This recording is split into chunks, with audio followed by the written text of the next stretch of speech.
Hong Kong Direct is your weekly racing wrap with news, views, previews, interviews, special guests as well. Coming up on the show today, well, Group 1 racing returns, but we've got the second part of our Grant van Niekerk interview as well, focusing this week on his time here in Hong Kong. That's Grant with Ed Sadler very shortly, but Hong Kong's best are back, including Beauty Generation will be minus those famous pink blinkers, though, when he lines up in the Stewards Cup, and he's beat the clock they want to beat in the sprints. Very warm welcome to the show. I'm Andrew Lejeune, and please say I'm joined in the studio by Hong Kong Direct regular and Graham Cunningham. And Graham, these are the first Group 1 races since International Day, and we've got the two defending champs back. Yeah, some very familiar faces and some very intriguing questions.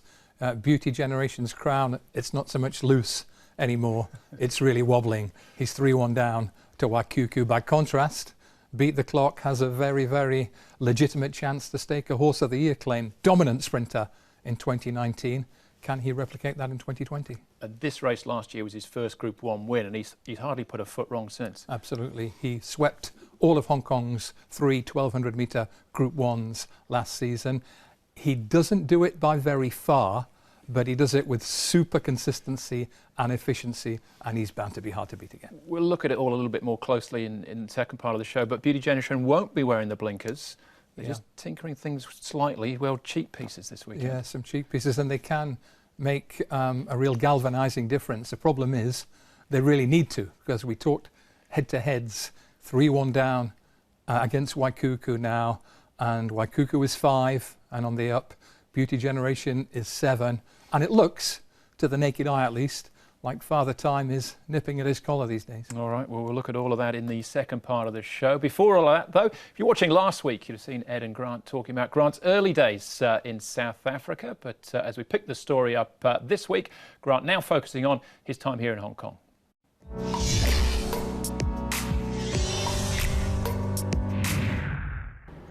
My first few months in Hong Kong was tough. Mentally it was tough for me, being away from home and not being around my family members and of course my kids as well. So it was really tough for me, and I had to deal with a lot. But it's worth it. Hong Kong's a great place to ride, and it's a place that I want to do well and prove myself, because I am good enough. So I just have to keep doing what I'm doing. You mentioned things were tough in those first few months for you. Now, what, 18 months on from then, is it easier? It becomes a little bit easier. Look, it's always tough. Mentally, it becomes easier. You sort of get used to everything, and it's always tough trying to get on the good rides all the time. You got really good riders over here, and every race is different over here. It's really tricky. It's not always smooth sailing. You can have a great day, and the next meeting you can just you can find yourself with not much luck in the running, and get caught wide or get suspended. I suppose if you just keep on racking up the winners over here, it does become easier. The trainers use you, the owners like you. I think the main thing is improving on horses here all the time. For newcomers like myself, if you keep improving on horses, eventually owners and trainers take note of that, and they want to start giving you more chances. Is there a horse that stands out that you feel that you've improved on and reaped the rewards because of that? Yes, look, there's a few that I've improved on and eventually won with them. None of them really stand out, but I've had some. For the short terms, yeah, some nice success. Obviously winning grade 2 and a grade 3. Big Party, he's coming now. Big Party's now taken over from Big Time Baby. Then came behind those runners, Thanks Forever, Jolly Banner, but Big Party, he wins the Bohemia Sprint Trophy. Sticking with him is the hard part. That's the only thing. A horse like Big Party, he's a horse I've had the ride and lost the ride, and blessed enough to pick him up again to win the grade 3 the other day. So it's really tough. You finished that season then with 31 wins, 9th in the jockey's title. How do you rate that season overall, that first season here? For me, it was a good season. Of course, it was a huge learning curve for me, and I think there was a lot of positives I can take out that season, and of course it's playing a huge role into my second season over here, and you know I've learned from my mistakes, and it seems to be paying off. I think it's the longer I stay, the better I'll become. Hong Kong's all about well, you never stop learning in this game, and I'm just glad I'm learning something new every day in Hong Kong. And at the time of recording this, you're on 20 wins for the current season. You mentioned that Group 2 win a couple of months ago with Seasons Bloom and a recent Group 3. Do you feel you're going better this season than last season? Yeah, 100%. I feel more confident this season, and for me, confidence is a big key for me, because I am one of the jockeys that do thrive on confidence, and you know, I naturally ride on instinct, but once you're confident, it just becomes so much easier. I just have to keep it going. Seasons Bloom, full of beauty, hits the lead from Ratton. Coming late is Seasons Bloom, and Wishful Thinker. Seasons Bloom goes boom! One final question for you then. We've got two dominant jockeys here in Hong Kong, Joe Moreira, Zach Purton, but we've seen you've done better in your second season already than what you're doing in your first season. You're younger than both of those guys. Where would you like to be in, say, 3, 4, 5 years' time? I would like to maintain or be in the top 5. Of course, as long as Joe and Zach's around, we'll be behind them. I think they are great riders, and of course, with the support they get, it's not easy to come close to them at this time. But it's not impossible. I'm pretty sure we can make it work with the chances we get.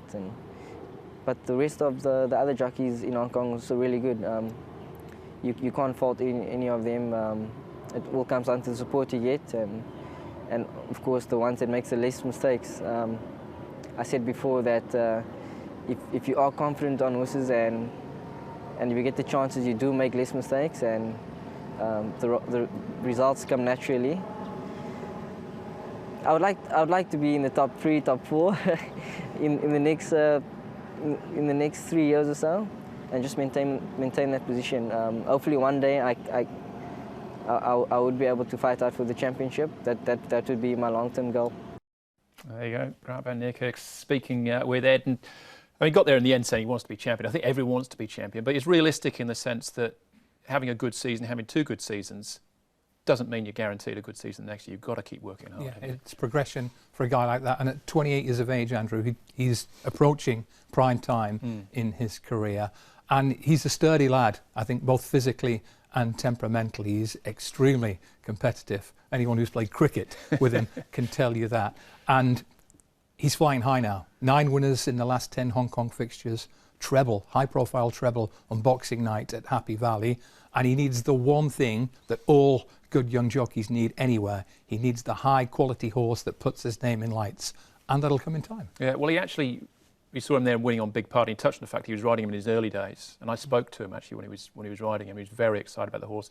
Lost the ride, but it's come full circle now. He would have been a possibility of running in this Group 1 on the weekend. Yeah, it's a shame. He's a notable absentee this weekend, but he'll get his chance. So will Grant. I think he was keeping expectations fairly measured there, but there's no question that he has the potential to be a top 3 jockey in Hong Kong within the next 3 or 4 years for sure. Yeah, and no problems with his weight either. He's got 9 rides coming up on the weekend, and he does ride in the sprint and Thanks Forever, who would be a surprise if he were able to win, but brings good form coming in. What else jumps off the page there for you, Grant? I think Stronger and Bellagio, especially Stronger. He's in a red-hot sprint race in race 9 against good quality stablemate Computer Patch, Duke Y, etc. Beauty Applause.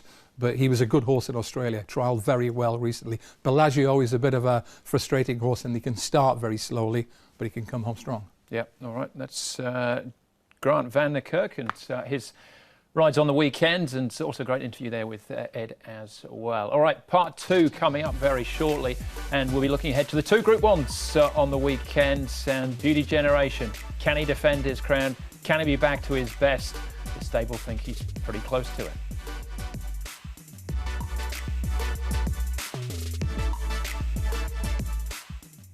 Welcome back to Hong Kong Direct, part 2 of the show. We're looking ahead to this weekend's Group 1 action. We've got 2 at the very highest level, and we're starting off with the Stewards Cup. This is a Group 1 over the 1,600 metres, finishing featuring even last year's winner in Beauty Generation, but he's been beaten on his last 3 starts. Ratan up in trip, he's been campaigned as a sprinter. White Cuckoo didn't win on International Day, but in front of Beauty Generation, he was second to Admire Mars. Southern Legend, who won the Starside Ladies Purse early in the season. Fiore was coming out of the Cup on International Day. He finished 4th last year's Derby winner. Citron Spirit was 6th in the mile behind Admire Mars.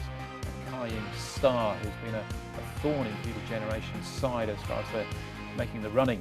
Honours have been concerned in his last 3 or 4 starts. Has that been the difference, or one of them, Graham, do you think? I can't believe it's been the sole difference. There's a really interesting quote from John Moore. The special one is diminished. He's not talking about Jose Mourinho.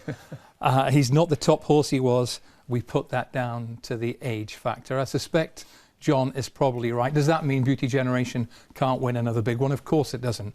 But it means he's up against it now, because having beaten White Cuckoo when they first met this season, he's now been beaten by White Cuckoo not once, not twice, but 3 times. And last time in the Longines Hong Kong Mile, there seemed no excuses. I thought, I'm sure many other people thought the same thing, Andrew. At the head of the straight, I thought he's going to let rip here. Brett Davis called the race. He said the champ looks light on his feet.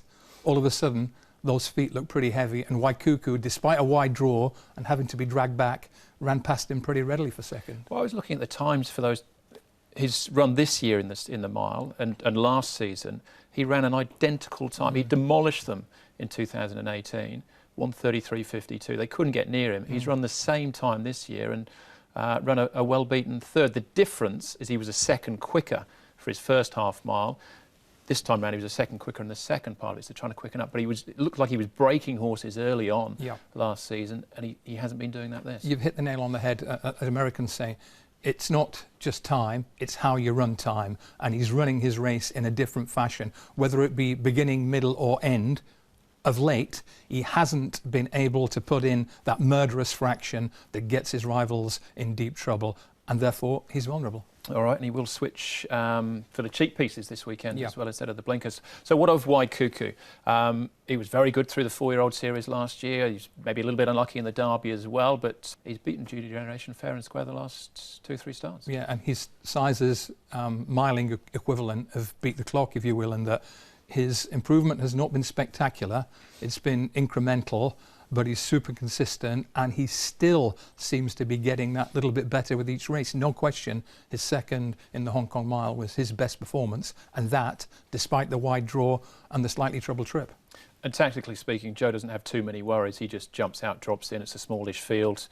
He'll follow them and let him go in the straight. Yeah, if you watch the final 400 metres of the December race, he ran past Beauty Generation pretty readily, and he was going away from him at the line. That was the worrying thing for Beauty Generation. That old fire wasn't there. The cheek pieces are really interesting, and I get that. I get it completely. I think it's well worth trying something on an older horse to try and fire him up again. And maybe in his work, Zach Purton seems to think there's been an extra bit of pep in his step recently, but the acid test is Sunday's race, and White Cuckoo is a formidable rival for Beauty Generation now. So what of the rest of the fields? Ratan brings in a different angle, now coming back up in trip. We've got Fiore coming down in trip, and we've got Southern Legend as well, who's also coming down in trip. They tried him in the Vars on International Day. Yeah, Fiore ties in very neatly with White Cuckoo from last year and beats him in the Hong Kong Derby. My question there would be, we know that White Cuckoo has really thrived this season. Fiore has held his own, perhaps more than held his own. But at a mile, White Cuckoo's specialist trip, it seems, I think he has to have the edge. Southern Legend, I've been disappointed with him, not once, but twice recently. Kying Star, likewise. I think Fiore will run a solid race, third, maybe second, and I think Ratan can pick up some pieces later on. I think he's going to be ridden cold, try to come late and maybe take on a couple of horses who've gone to war with the main contenders. I think Ratan could be the surprise package at a big price. Yeah, he's actually got a very good course and distance record, not at this level, but Richard Gibson interestingly thought this was the weaker of the two. I'm not sure if he used that exact word, but they obviously had the choice of the sprint, and they've gone for this one. The other horse is Citron Spirit, who just seems to be in no man's land in terms of the ratings. He's as honest as the day is long, but maybe not quite good enough to win, but they'll pick up some prize money. He's a smashing horse, but he's had 40 races, and he's got pretty close to Beauty Generation twice. That tells us two things: that Citron Spirit's in really good form, it also tells us that Beauty Generation ain't the horse it used to be. All right, so the heart, for me, I'm sure maybe for you as well, wants to say Beauty Generation, but what do the facts and figures tell us? Well, you'd love to see John Moore beat his chest after a Beauty Generation win and say, right, let's roll to Dubai. But logic suggests to me that Father Time is undefeated and Waikuku, 2 years younger, should have the edge again. All right, there you go, Waikuku in the mile. I tend to agree. I'd love to see Beauty Generation up off the canvas, but it does seem like Waikuku's got his number at the moment. So on to the second of the Group 1s, and that is the Centenary Sprint Cup, headed by Beat the Clock, last year's winner and champion on International Day as well. Hot King Prawn, also from the John Size Yard. He was super on International Day. Mr. Stunning. Well, he's also seems to be back to his best, 4th in the sprints back in December. Full of Beauty, another one from the Size stable, who possibly a little bit unlucky in the sprint. Wishful Think, who finished off very strongly International Day as well. DB Pin, another one for John Size.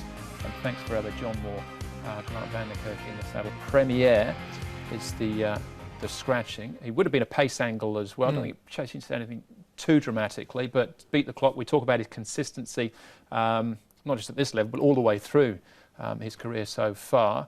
At the end of the day, he's got the highest rating. He's the best horse in the race. Yeah, and he spent part of last year in Beauty Generation's shadow. Why wouldn't he? Beauty Generation was outstanding, and he was beaten by Beauty Generation over 1,400. But over 1,200, he did it not once, not twice, but 3 times, all of Hong Kong's top sprints. And in that December race, it seemed a perfectly clean race for Athero, for Hot King Prawn, for Full of Beauty, and all the rest. And although it wasn't flashy, it wasn't flamboyant, Beat the Clock just has this precision timing, if you'll pardon the pun, that puts him in the right place at the right time. Yeah, there's no Athero this time around. He had a fever after International. He hasn't quite recovered yet, if you're wondering where he was.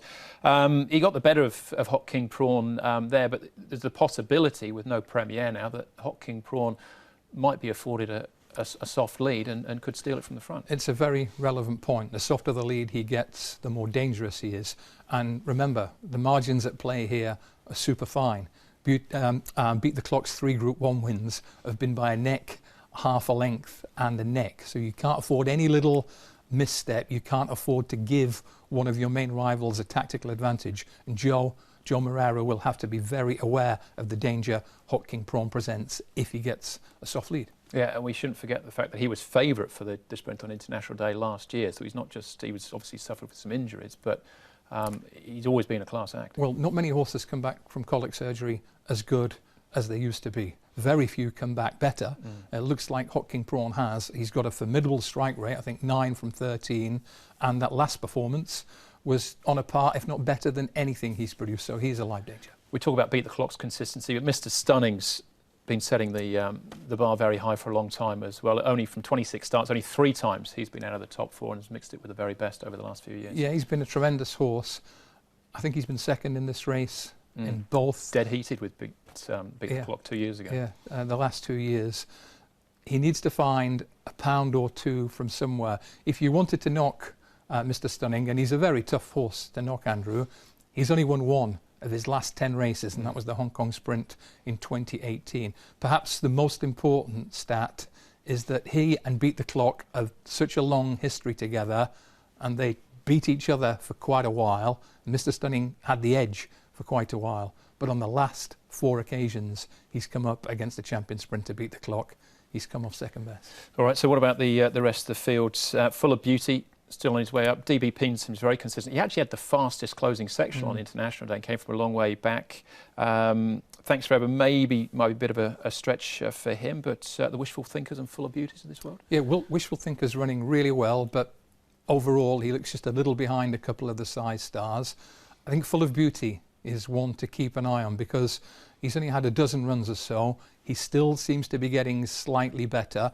The key question for Full of Beauty and DB Pin, can they just keep tabs on the leaders when the pace really quickens? The smaller field than in December might help both those horses in that regard. Yeah, and Full of Beauty might still be, Beat the Clock could run to a new mark, but Full of Beauty is still capable of doing that. Just a 5-year-old, we don't know quite what level he'll get to yet. Yeah, I think it sets up to be a very, very tight finish and perhaps slightly more tactical race than the one in December, which makes it a little hazy, but Beat the Clock tends to find a way nowadays in the big races he's the one to beat, and I think it remains so. Hocking Prawn, soft lead, very dangerous, but I think Beat the Clock can do it again. Getting ahead of ourselves a little bit, but a chance for some of these sprinters maybe to go overseas later in the season as well. Do you think they're the right type of horses to campaign internationally? Well, one of the issues in this department is John Size has dominated Hong Kong sprints for the last 3 years, and John Size these days isn't a known traveller. Wishful Thinker went to Dubai last spring.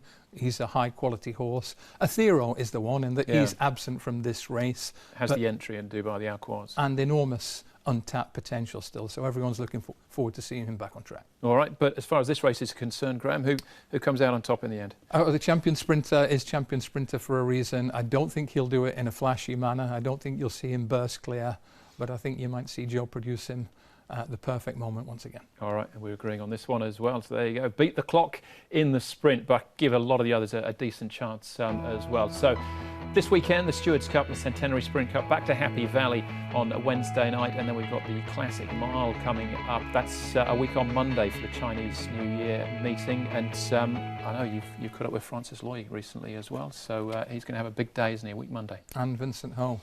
Vincent Ho says, I've got a great chance in the Classic Mile with Golden 60, and Francis says, yes, but I've got two, because I also have more than this, who is a highly progressive horse. So great to see a different training face in the frame for the big races, and Vincent Ho has been on Golden 60 right from the word go, and he's got so much to look forward to now. All right, well, great to have you, and always Graham, enjoy the action on the weekend. Thank you. All right, we're going to leave you this week with last year's Centenary Sprint Cup in actual fact, and Beat the Clock. This was a Group 1 breakthrough. Of course, he's added two more since then, and see if he can do it again on the weekend. That's the show. Thanks for watching. Enjoy this, and bring all the action again on Sunday from Hong Kong, direct to you.